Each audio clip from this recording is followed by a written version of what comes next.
Praise the lord. ప్రభువైన యేసు క్రీస్తు నామములో ప్రియ దేవుని బిడ్డలందరికీ, వీక్షకులందరికీ శుభాలు, వందనాలు తెలియజేస్తూ ఉన్నాను. Praise the Lord. ప్రియులారా, మీరందరూ బాగున్నారా? మీరందరూ బాగుండాలని నిత్యము నా ఒక వ్యక్తిగత ప్రార్థనలో మిమ్మల్ని గురించి జ్ఞాపకం చేసుకుంటూ ఉన్నాను. మీరు కూడా మా గురించి, అలాగే మా ఒక పరిచర్యల గురించి ప్రార్థన చేయవలసిందిగా సవినీపూర్వకంగా మిమ్మల్ని వేడుకుంటూ ఉన్నాను. May God bless you. ప్రియ దేవుని బిడ్డలారా, ఈ శ్రేష్టమైన సందర్భంలో కూడా ఒక చక్కటి మాటను మీతో కూడా పంచుకోవాలని నేను ఇష్టపడుతూ ఉన్నాను. యేసు క్రీస్తు వారు ఈ యొక్క సిలువలో పలికినటువంటి సప్త పలుకులలో ఒక పలుకుగా 6వ మాటను మీ ముందుకు తీసుకురావాలని నేను ఇష్టపడుతూ ఉన్నాను. ఆ మాట ఏంటి అనంటే, యోహాను సువార్త 19వ అధ్యాయము 30వ వచనంలో ఇలాగ రాయబడి ఉంది. యేసు ఆ చిరక పుచ్చుకొని సమాప్తమైనదని చెప్పి తల వంచి ఆత్మను అప్పగించెను. మనకు ప్రియ దేవుని బిడ్డలారా, యేసు క్రీస్తు వారు సిలువలో పలికిన 7 మాటలు చాలా చాలా సుపరిచితమే. అయితే ఈ పూట కూడా ఈ యొక్క సుపరిచితమైన 7 మాటల్లో ఒక మాటగా 6వ మాట సమాప్తమైనది, ఇట్ ఈస్ ఫినిష్డ్, అంటే పరిపూర్ణమైనది, సమాప్తమైనది అని పలికినటువంటి మాటను మనం ధ్యానం చేసుకుందాం. ప్రియ దేవుని బిడ్డలారా, ఈ మాట చాలా చిన్నది, ఇట్ ఈస్ ఫినిష్డ్, సమాప్తమైనది అని చాలా చిన్నది. కానీ అర్థం ఎంత లోతైనది అంటే, సముద్రం ఎంత లోతుగా ఉంటుందో అంత లోతైన అర్థాన్ని మనకు దేవుడు నేర్పించబోతూ ఉన్నాడు. అది ఏంటయ్యానంటే, ప్రియ దేవుని బిడ్డలారా, ఒకసారి మనం చెవి కలిగి విందాం. యేసు క్రీస్తు వారు 5 మాటలు పలికినప్పుడు, ఈ 5 మాటలు పలికిన తర్వాత 6వ మాటగా ఈ మాట పలుకుతూ ఉన్నాడు.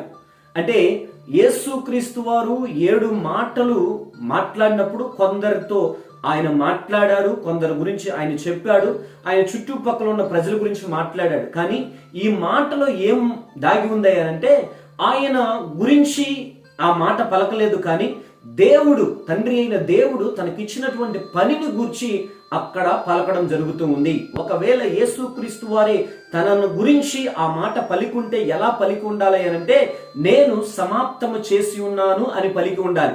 నేను సమాప్తము చేసి తిని అని చెప్పి ఉండాలి. కానీ సమాప్తమైనది అని పలికి ఉన్నాడు. కానీ మొట్టమొదటి వచనం చూసిన, తండ్రి వీరేమి చేయుచున్నారు, వీరు ఎరుగురు, వీరిని క్షమించరు, ఇతరుల గురించి చెప్తున్నాడు. నేడు నీవు నాతో కూడా పరదేశంలో ఉందువు అని చెప్పి ఇతర వ్యక్తి గురించి చెప్తూ ఉన్నాడు. ఇకపోతే 3వదిగా చూస్తే, ప్రియ దేవుని బిడ్డలారా, అమ్మా ఇదిగో నీ కుమారుడు అని చెప్పి, అంటే ఈ మాటలన్నీ కూడా ఇతరుల గురించి, తన చుట్టూ ఉన్న ప్రజల గురించి ఈ మాటలు పలుకుతున్నాడు. కానీ 6వ మాటలోకి వచ్చేసరికి ఆయన తనను గురించి కానీ ఇతరుల గురించి కానీ చెప్పలేదు.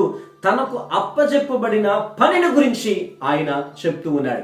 ఏంటయ్యా ఆ పని అంటే, ప్రియ దేవుని బిడ్డారా, ఒకప్పుడు తండ్రికి కుమారుడికి ఒక ఒప్పందం జరిగింది. ఆ ఒప్పందం ఏంటంటే, తండ్రి అయిన దేవుడు ఈ భూలోకాన్ని చూసినప్పుడు ఈ భూలోకంలో ఉన్న మనుష్యులంతా కూడా పాపముతో నిండి ఉన్నారు, పాపముతో శాపముతో కొట్టబడుతూ ఉన్నారు. అలాంటప్పుడు ఈ యొక్క పాప మానవాళి కోసము ఒక మనిషి వెళ్ళాలి, ఈ పాప మానవాళి కోసము ఒక మనిషి పరిత్యాగం చేయాలి, మరణించాలి, పాప పరిహార్థ బలిగా అర్పించబడాలి.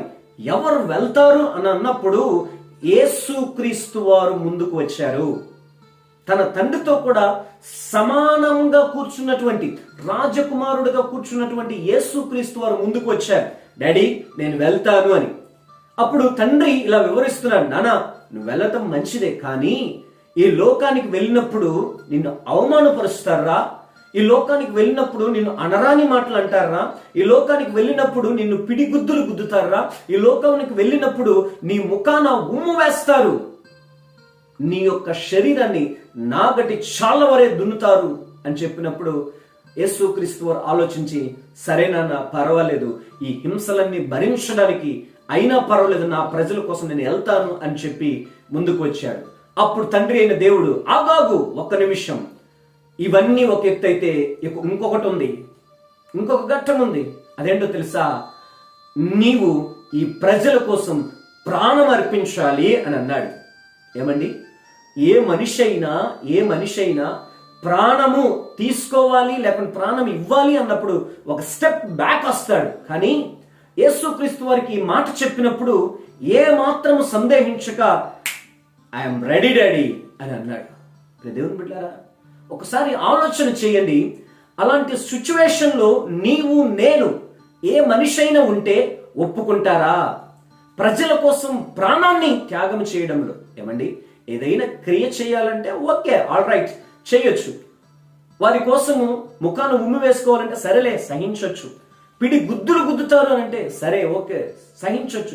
శరీరాన్ని నాగటి చాలవలే దున్నుతారు, అదే భరించలేని భారం, అయినా పర్వాలేదు అది భరిస్తాను. ఇక దానికి మించి ఇప్పుడు ప్రాణాన్నే తీస్తారు అన్నప్పుడు ఏ మనిషి అయినా స్టెప్ బ్యాక్ రావాలి కదా, ఒక అడుగు వెనక్కి రావాలి, తగ్గాలి కదా. కానీ యేసుక్రీస్తు వారు ఈ మానవాళి పైన పెట్టినటువంటి ప్రేమ ఎంత గొప్పది అని అంటే, ఎంత అమూల్యమైనది అంటే, ఆయన ఒక స్టెప్ బ్యాక్ రాలేదండి, ఒక స్టెప్ ముందుకు వచ్చాడు. నేను వారి కోసం ప్రాణము పెట్టడానికైనా నేను వెళ్తాను అని చెప్పి తండ్రితో ఒప్పందము చేసుకొని ఆ దివిని వీడి ఈ భూలోకానికి వచ్చాడు. ఈ భూలోకానికి వచ్చినప్పుడు ధర్మశాస్త్ర విధులను ఆయన సమాప్తము చేశాడు. లోకములో పడుతున్నటువంటి ప్రతి శ్రమను ఆయన సమాప్తము చేశాడు. ఒక్క మాట చెప్పాలంటే, తండ్రి ఏ పనైతే అప్పచెప్పాడో గ్రంథపు చుట్టలో రాయబడిన ప్రతిదీ, ఆ ఒక్క గ్రంథంలో రాయబడిన ప్రతిదీ సర్వము ఆయన సమాప్తము చేశాడు. అందుకు విజయ ఘోషతో కూడా ప్రభువు వారు పలుకుతూ ఉన్నాడు, సమాప్తమైనది అని. ఈ యొక్క మాట సాతాను అనుచరులకు ఎలా ఉన్నదంటే చెప్పుతో కొట్టినట్టు ఉన్నది. Praise the lord. ప్రియ దేవుని బిడ్డలారా, అంతవరకు సాతానుడు ఏమనుకుంటున్నారులే, అయిపోయింది యేసుక్రీస్తు వారి పని అయిపోయింది, యేసుక్రీస్తు వారి పని అయిపోయింది. కానీ సాతానుడు ముప్పు తిప్పలు పెట్టాడు యేసుక్రీస్తు వారిని. ఆ ఒక్క శ్రమలన్నీ సహించాడు, ఆ పనిని కూడా ఆయన సహించాడు. సహించి ఎంతగానంటే, ఇక ఈ సర్వం నీ చేతికి ఇస్తాను, సర్వ అధికారం నీ చేతికి అప్పచెప్తాను, నాకు మ్రొక్కు అని అన్నాడు. కానీ ప్రియ దేవుని బిడ్డలారా, ఒక్క మాట, యేసుక్రీస్తు వారు గాని అలనాడు సాతానుకు మ్రొక్కి ఉంటే, ఒకవేళ యేసుక్రీస్తు వారికి ఈ ప్రపంచం పైన అధికారం వచ్చిండేది, కానీ మరణం పైన అధికారం వచ్చిండేది కాదో. యేసుక్రీస్తు వారు సాతాను అధికారానికి లొంగలేదు. సాతాను అధికారానికి లొంగక సాతాను యొక్క అనుచరులను, సాతాను యొక్క ఆ అధికారాన్ని చితక తొక్కి ప్రభువు మరణం పైన విజయాన్ని పొందగలిగాడు. Praise the lord. ఎక్కడ లొంగలేదు మన యేసుక్రీస్తు వారు. ఎన్నో శ్రమలు, తనతో కూడా ఉన్నటువంటి శిష్యులతో ఎన్నో శ్రమలు, సువార్తకు వెళ్ళిన ప్రదేశంలో ఎన్నో శ్రమలు, ఎన్ని అవమానాలు. నీవు రాజువు కదా, నిన్ను నీవు రక్షించుకోమన్నారు, చీట్లు వేశారు, తన యొక్క వస్త్రం చింపేవారు, ఎన్ని శ్రమలు భరించాడో అన్ని కూడా ప్రతి ఒక్క శ్రమను సహించి సమాప్తమైనది అని చెప్పి తన చివరి పనిని సమాప్తం చేయాలి. యోహాను సువార్త 17:4 రాయబడి, చేయుటకు నీవు నాకు ఇచ్చిన పనిని నేను సంపూర్ణముగా చేసి ఈ భూమిపైన దేవుణ్ణి మహిమపరిచాను అని. నా ప్రియ దేవుని బిడ్డలారా, ఇలా ఇంత గట్స్ గా ఎవరు చెప్పగలరండి ఈ మాటను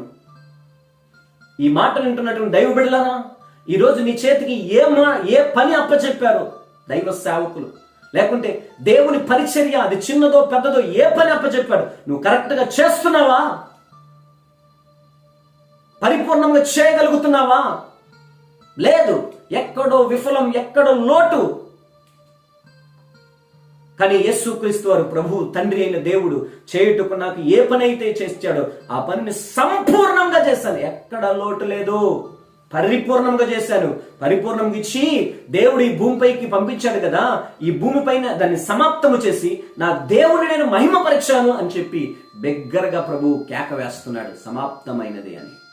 మరి ఈరోజు దేవుని పనిని నీవు నేను ఎంతవరకు చేయగలుగుతున్నాం? ఎంతవరకు ఆయన పనిని మనము తుదముట్టించగలుగుతూ ఉన్నాం?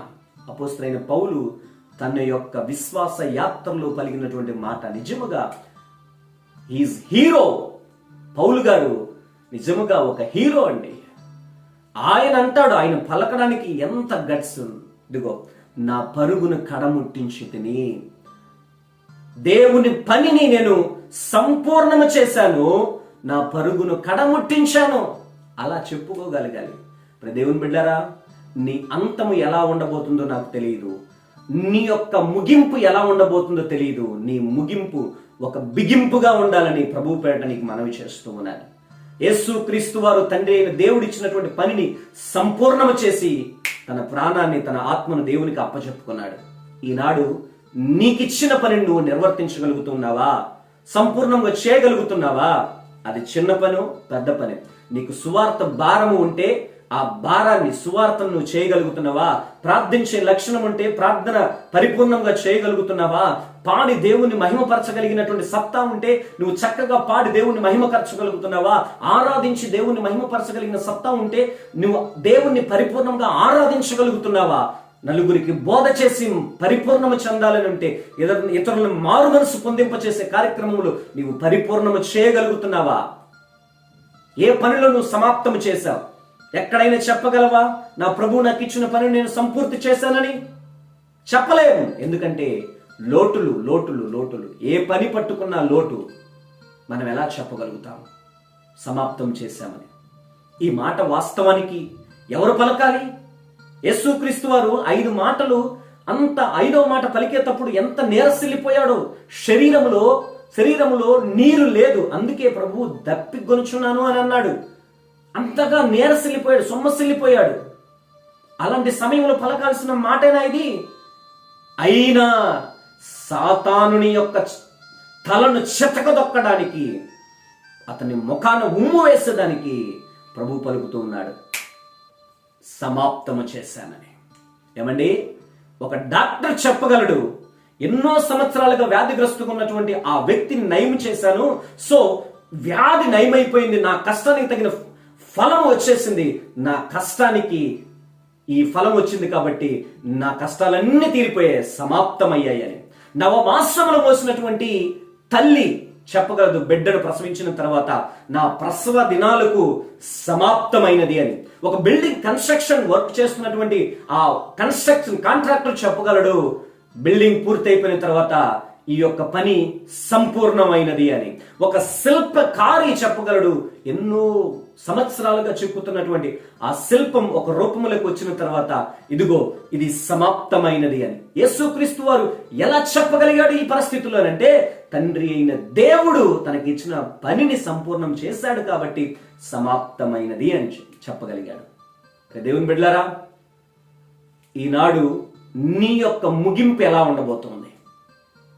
ది గ్రేట్ ఎలిజబెత్ రాణి ఒకప్పుడు ఈమె పేరు అంటే ప్రపంచానికే హడల్. ఆమె తిరగని దేశం అంటూ లేదు, ఆమె చూడని ప్రదేశం అంటూ లేదు, అంతగా పేరుగాంచిన ఆమె ఒక దినాన తన పనికత్తెలతో ఆమె ముచ్చటిస్తూ మాట్లాడుతూ ఉన్నప్పుడు ఒక్కసారిగా కన్ను మూసిందంట. మాట్లాడుతూ కన్ను మూసిందంట. అంటే ఎలిజబెత్ రాణి యొక్క అంతము ఆమెకు తెలియలేదు, ముగింపు పరిపూర్ణంగా లేదు. ఆమె చెప్పలేకపోయింది, ఈ రోజు నేను మరణించబోతున్నాను అని చెప్పి. ది ప్రపంచ ప్రఖ్యాతిగాంచినటువంటి మైకేల్ జాక్సన్, సింగర్, డాన్సర్.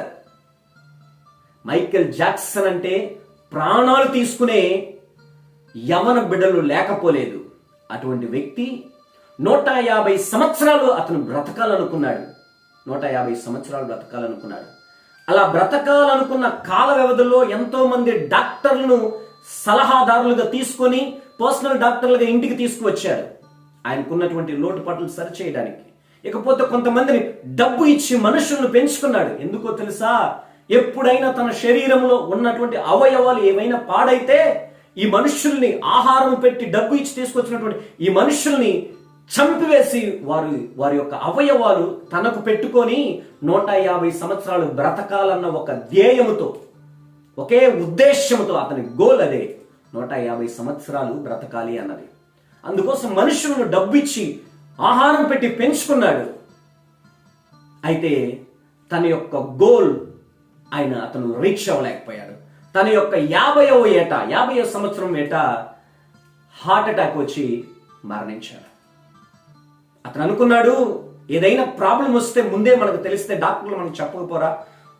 దాదాపుగా 15-16 మంది డాక్టర్లు పర్సనల్ డాక్టర్లుగా పెట్టుకునేవాడంట. ఏదైనా ప్రాబ్లం వస్తే వెంటనే, హార్ట్ ప్రాబ్లం వచ్చిందా వెంటనే ఏ మనిషినైనా, నేను పెంచుకుంటున్న ఏ మనిషినైనా చంపేసి అతను హార్ట్ ట్రాన్స్ప్లాంటేషన్ చేసి నాకు పెట్టి నేను బ్రతకొచ్చు 150 సంవత్సరాలు. లేకుంటే ఏదైనా లివర్, కిడ్నీ, ఏం ప్రాబ్లం వచ్చినా మనుషులను చంపి వారి అవయవాలు నాకు పెట్టుకొని నేను బ్రతకొచ్చు 150 సంవత్సరాలు పరిపూర్ణము చేయాలి అన్న ఒక ధ్యేయముతో అతను తన జీవితాన్ని కొనసాగించాడు. అకస్మాత్తుగా 50వ సంవత్సరముల అతడు హార్ట్ అటాక్ వచ్చి మరణించాడు. ఏమైంది అతని ముగింపు? అతను చెప్పగలడా నేను అనుకున్నది రీచ్ అయ్యానని? ఎలిజబెత్ రాన్ చెప్పగలదా నేను అనుకున్నది రీచ్ అయ్యానని? చెప్పలేరు. ఎందుకంటే వారు అనుకున్నది సమాప్తం చేయలేకపోయారు. యేసుక్రీస్తు వారు అనుకున్నది సమాప్తం చేశారు. తండ్రి తనకిచ్చినటువంటి పనిని సమాప్తం చేశారు. ప్రియ దేవుని బిడ్డారా, నీ ముగింపు ఎలా ఉంటుందో నాకు తెలియదు. యేసుక్రీస్తు వారు 33.5 సంవత్సరంలో ఈ భూలోకములో ఆయన నివాసం చేసి పరిచర్య చేస్తే ఎన్నో అవమానాలు, ఎన్నో వ్యతిరేకతలు, అనరాని మాటలు, అనరాని దూషణ కార్యక్రమాలు ఎన్ని జరిగాయి. ఎంతమంది అవమానించారు. అయినా వాటన్నిటిని సహించాడు. కేవలం తండ్రి చిత్తాన్ని నిర్వర్తించడం కోసం, తండ్రి పనిని పరిపూర్ణం సమాప్తము చేయడానికి. ఈనాడు ఈ భూలోకంలోని నివాసం చేస్తున్నటువంటి నీవు ఎన్ని సంవత్సరాలు బ్రతుకుతావో నాకు తెలియదు, కానీ ఖచ్చితంగా శ్రమలు వస్తాయి. యేసుక్రీస్తు వారికే వచ్చాయి. అయినా నీవు ఆ శ్రమలను ఎదుర్కొంటూ నిశ్చయముగా నీ అన్నవారే, నా అన్నవారే నిశ్చయముగా నిన్ను అవమానిస్తారు, దూషిస్తారు, గుంటలో పడవేస్తారు. ఎక్కడ ఏమి జరిగినా ఏ మాత్రము నువ్వు వెనుకంజ వేయకుండా తండ్రి చిత్తాన్ని, మన తండ్రి అయిన యేసుక్రీస్తు వారి యొక్క పనిని సమాప్తము చేసే ఆ కాల వ్యవధిలో మన యొక్క పరుగు పందెములు ఏమాత్రం వెనుకంజ వేయక విశ్వాస యాత్రలో ముందుకు సాగాలి. మనము చెప్పాలి ఒక అపోస్తలుడైన పౌలు వలె, నా పరుగును నేను కడముట్టించాను, నా పని నేను సంపూర్ణముగా చేశాను, రా మరణమా నన్ను ఎదుర్కో అని చెప్పే రీతిగా మనం ఉండాలి. నా దేవుని పనిని సంపూర్ణంగా చేశాను, మరణం ఎప్పుడొచ్చినా నేను ఎదుర్కొంటాను అన్న ఒక గొప్ప దృఢ నిశ్చయత ప్రతి మనిషి కలిగి ఉండాలి. ఆ రీతిగా మన జీవితాలను అలమర్చుకుందాం. అట్టి కృపా సమాధానములు నా దేవుడు మన 50 మందికి ఆయన దయచేయును గాక. Amen, amen. May God bless you everyone. May God bless you.